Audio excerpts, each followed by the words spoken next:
دوای چەندین ساڵ گەلەری شانەدەر بۆ نمایشی شێوەکاری کرایەوە.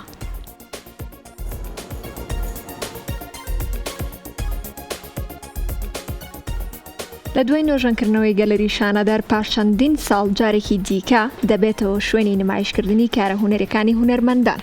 لە یەکەم وێستگەیکردنەوەی گەلەریەکەش پێشەنگایەکی شێوەکاری بۆ 44 هونەرمەندی شێوەکار کرایەوە بڕیارە ماوەی 2 هەفتە بەردەوام بێت.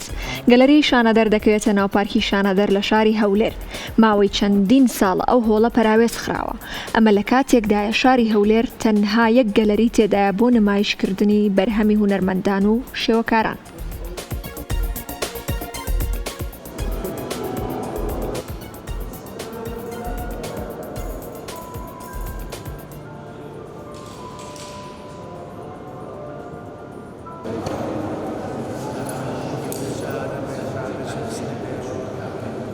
گەلەری شانەدەر دووبارە نۆژەن کراوە. ئەمڕۆ بۆ یەکەم جار دوای نۆژەنکردنەوەی پێشانگایەکی هاوبەشی شێوەکاری 44 هونەرمەندی شێوەکار تێدا بەشدارن لە هونەرمەندانی بەتەمەن و ئەوانەی لە ژیان نەماون و هەروەها هونەرمەندە گەنجەکانیش. منیش یەکێکم لەو بەشداربووانەیە کە لەو پێشانگایە بەشداریم کردووە.